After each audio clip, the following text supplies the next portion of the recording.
Bulletin का आगाज करेंगे अहम खबर के साथ। कर्नाटक में 10 दिन से जारी सियासी घमासान के खत्म होने में 3 दिन और लग सकते हैं। जुमेरात को दिन में 11 बजे ऐवान में नो कॉन्फिडेंस मोशन पेश किया जा सकता है। हुकूमत और अपोजिशन लीडरान से मुलाकात के बाद स्पीकर ने फैसला सुनाया। स्पीकर के मौजूदा रुख पर दोनों फरीक ने इस्तकबाल किया है। इससे पहले सभी लीडरान ने स्पीकर से मुलाकात कर अपने मुतालबात रखे। मौजूदा सियासी बहरान के बीच इजलास के पहले दिन ही सीएम कुमारस्वामी ने अरकान पर भरोसा जताते हुए नो कॉन्फिडेंस मोशन का मुद्दा उठाया था। उन्होंने स्पीकर से कहा था कि वो जब कहेंगे वो अक्सरियत साबित करने को तैयार है। ಸ್ಪೀಕರ್ ಅನೌನ್ಸ್ ಮಾಡ್ತಾರೆ ಗುರುವಾರ ಅಂತ ಹೇಳಿದ್ದಾರೆ।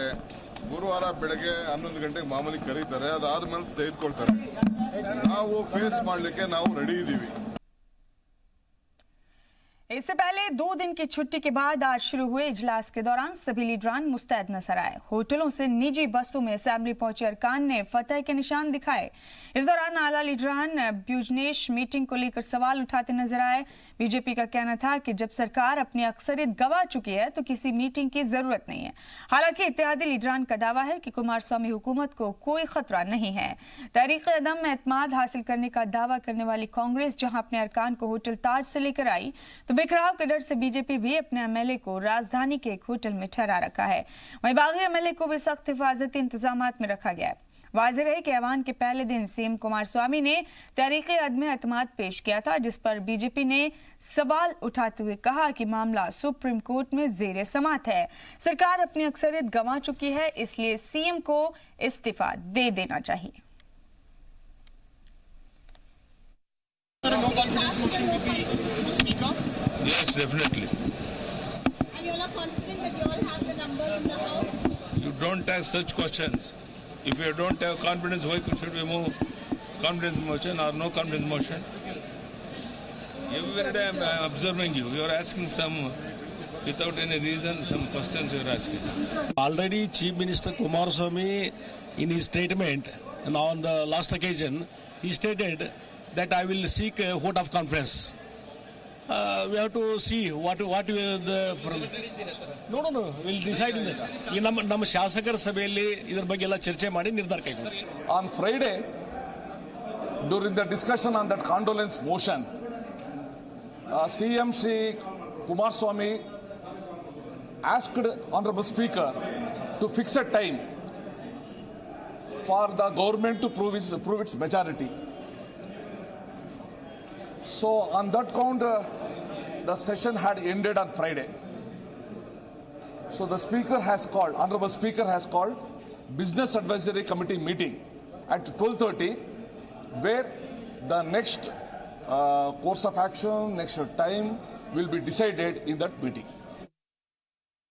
बीजेपी कह रही है, मैंने भी अखबार में पढ़ा है, टीवी पे सुना है, लेकिन जो भी विधानसभा हो, पार्लियामेंट हो, वो कई रूल्स रेगुलेशंस कॉन्स्टिट्यूशन पर चलती है। मुख्यमंत्रियों ने परसों फ्राइडे को कॉन्फिडेंस वोट देने का रिक्वेस्ट किया था। उसके लिए स्पीकर को टाइम फिक्स करना है, तो अपोजिशन लीडर की भी जरूरत है। उनको विश्वास में लेके, लीडर को विश्वास में लेके टाइम और डेट फिक्स करना है। वो होने के बाद हो जाएगा। बराबर है? आज नहीं हो सकता। नहीं, मेरे को देखो क्या है, आज हमारा बिजनेस है, क्वेश्चन आवर है, रिपोर्ट्स हैं, डिमांड्स प्लेस कर रहे हैं, तो एजेंडा में तो नहीं है, लेकिन उसने स्पीकर साहब को opposition leaders, ruling party, business लोग जो लोग हैं उनको बुला के बात करके वो निश्चित करना पड़ता है। ये तो तरीका है, वो भी रूल्स रेगुलेशन से चलना पड़ता है। और बागी विधायक को मनाने की कोशिश कहाँ पहुंची? चला है, मनाने को चला है, कोई मन रहे, कोई नहीं मन रहे हैं। सरकार बच जाएगी। हाँ, सरकार तो बच जाएगी। कर्नाटक के इस सियासी बहरान पर जी मीडिया नुमाइंदे जयपाल शर्मा जुड़ गए हैं मजीद मालूमात लेकर। जयपाल, कर्नाटक असेंबली में भी आज पूरे दिन सियासी घमासान चलता रहा। लुका छिपी का खेल पिछले 10 दिनों से लगातार जारी है कर्नाटक में। आखिर कब तक आपको लगता है कि कर्नाटक का ये बहरान सुलझ जाएगा, और जब सुलझेगा तो क्या माहौल होगा कर्नाटक में? कौन होगा कामयाब हुकूमत साजी में, या जेडीएस कांग्रेस कामयाब हो जाएंगे अपनी सरकार बचाने में? क्या लगता है आपको?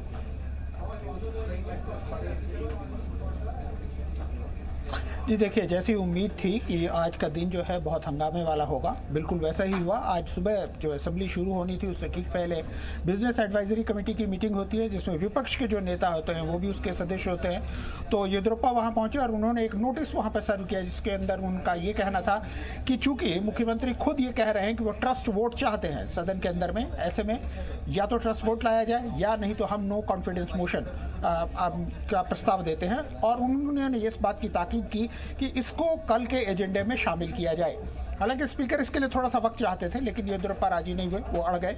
उतनी देर में विपक्ष के नेता भी माफ कीजिएगा सिद्धरमैया गठबंधन की सरकार की ओर से भी वो अभी यहाँ आ गए और उसके बाद एक अच्छी खासी बहस हुई और उसके बाद ये तय किया गया कि इस पर जो है इस मसले को गुरुवार को तय किया जाएगा। यानी गुरुवार को या तो नो कॉन्फिडेंस के ऊपर में वोटिंग होगी या नहीं तो ट्रस्ट वोट के ऊपर में वोटिंग होगी।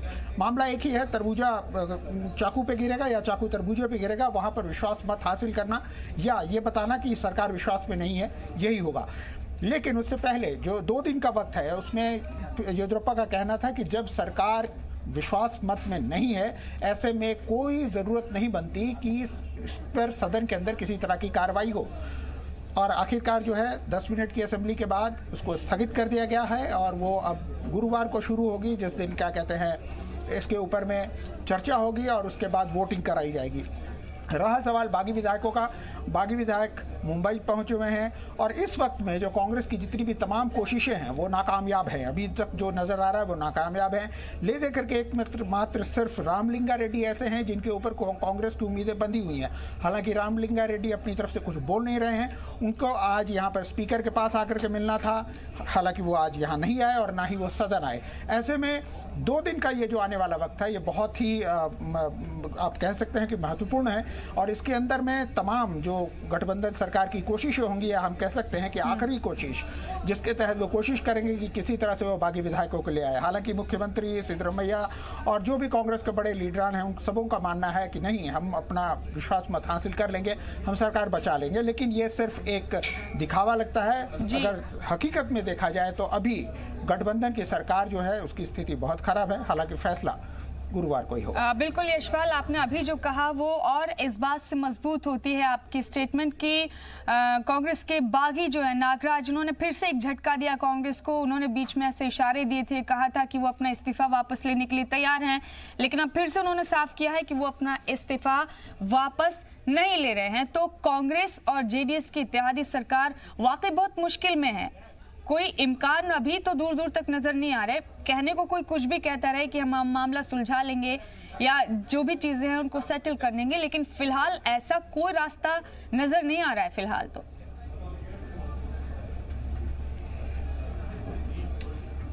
जी बिल्कुल, ऐसा फिलहाल ऐसा कुछ नजर नहीं आ रहा, क्योंकि अभी आज सुबह इस बात की काफी चर्चा थी कि शायद मल्लिकार्जुन खड़गे, गुलाम नबी आजाद और खुद मुख्यमंत्री एचडी कुमारस्वामी मुंबई जाएंगे बागी विधायकों से मिलने के लिए, लेकिन ऐसा कुछ हुआ नहीं। वो शाम तक यहीं पर मौजूद हैं और अगर वो इस तरह वहाँ मुंबई पहुँचते भी हैं तो इस बीच वहाँ पर बागी विधायकों ने एक चिट्ठी के मार्फत मुंबई पुलिस कमिश्नर को ये बताया है कि उनको इन लोगों से खतरा है और वो इन लोगों से मिलना नहीं चाहते। तो ऐसे में बड़ी एक अजीब सी स्थिति बनती है कि अगर मुख्यमंत्री वहाँ पहुँच गए, प्रोटोकॉल के तहत आप उनको रोक नहीं सकते हैं, लेकिन ऐसी बड़ी अजीब सी स्थिति होगी कि उसको कैसे डील किया जाएगा। लेकिन मुझको लगता है कि मुख्यमंत्री भी इस बात को जानते हैं, इसलिए वो ऐसा कोई कदम नहीं उठाएंगे। हालांकि वो अपने दूसरे सूत्रों से या दूसरे जो उनके कोशिशें हो सकती हैं वो जरूर जारी रखेंगे, क्योंकि अभी 2 दिन का यशपाल ठीक है आपने, politics is a game of uncertainty. किसी पर भरोसा करना, किसी पर एतमाद करना यहाँ बहुत मुश्किल है। यहाँ कुछ नहीं पता कि कब जो आपका बहुत अच्छा दोस्त है वो आपका बहुत बड़ा दुश्मन हो जाएगा, क्योंकि आखिरकार अल्टीमेट टारगेट जो होता है वो सत्ता का होता है, हुकूमत का होता है।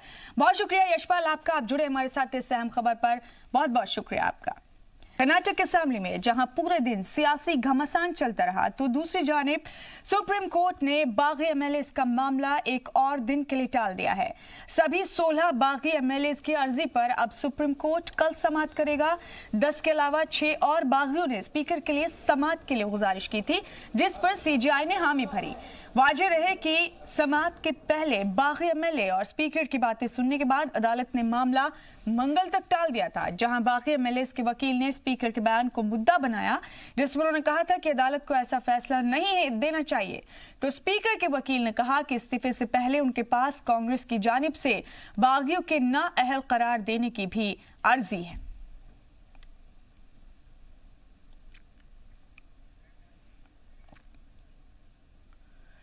तो कर्नाटक में सियासी बहरान जारी है। असेंबली स्पीकर ने सीएम कुमारस्वामी से 18 जुलाई को अक्सरियत साबित करने के लिए कहा है। अब देखना दिलचस्प होगा कि कुमारस्वामी सरकार गिरेगी या बचेगी। रिपोर्ट देखिए।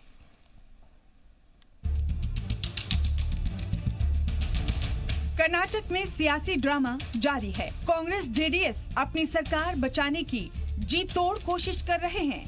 इस बीच कुमारस्वामी सरकार पर दबाव बढ़ता जा रहा है। बीजेपी लीडरान ने बीएस येदियुरप्पा की क़यादत में आज कर्नाटक असेंबली स्पीकर करने की तारीख तय कर दी है। हालांकि जुमे को वजीर आला कुमारस्वामी ने कहा था कि वो ऐवान में एतमाद का वोट हासिल करने के लिए तैयार हैं। कांग्रेस जेडीएस इत्तेहाद के 16 अरकानी असेंबली के इस्तीफे के बाद कुमारस्वामी की सरकार पर बहरान मंडरा रहा है। इस बीच सुप्रीम कोर्ट मंगल को 6 दीगर बागी अरकानी असेंबली की अर्जी पर समाअत के लिए तैयार हो गई है। मंगल को कोर्ट कर्नाटक की अरकानी असेंबली के इस्तीफे को लेकर सुनवाई करेगी। इससे पहले पार्लिमानी उमूर के वजीर प्रहलाद जोशी ने असेंबली स्पीकर के रवैये और सीएम कुमारस्वामी के सलूक पर निशाना साधा है। अपने कुनबे में और टूट रोकने के लिए कांग्रेस के trouble shooter D Shiv Kumar और CM Kumaraswamy Congress MLA Nagendra से मिलने अस्पताल पहुंचे। नागेंद्र के बीजेपी के राब्ते में होने की खबर थी। इस बीच मुंबई में डेरा जमाए 14 बागी अरकानी असेंबली ने एक बार फिर पुलिस में शिकायत दर्ज कराते हुए कांग्रेस लीडरान से खतरा बताया है। गुज़िश्ता 5 दिनों में ऐसा दूसरी बार है जब अरकानी असेंबली ने ऐसी शिकायत दी है।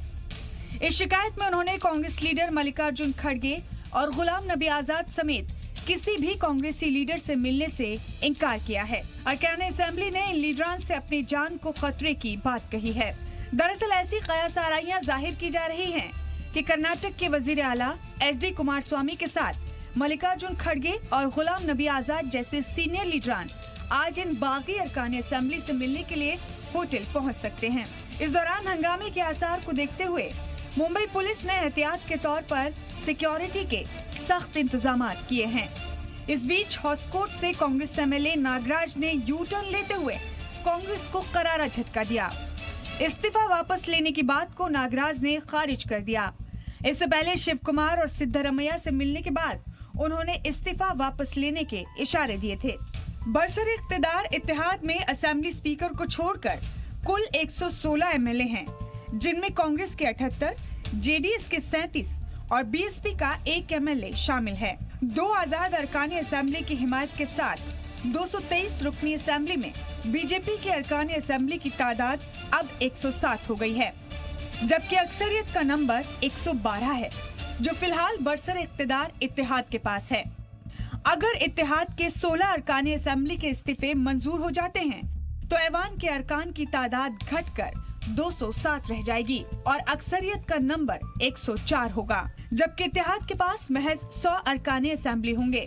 जाहिर है ऐसी हालत में कुमारस्वामी सरकार का गिरना तय है। लंबी जद्दोजहद के बाद अब स्पीकर ने एतमाद का वोट हासिल करने की तारीख तय कर दी है। 18 जुलाई से पहले मनाने और अपने अरकानी असेंबली को महफूज रखने का खेल और तेज होगा।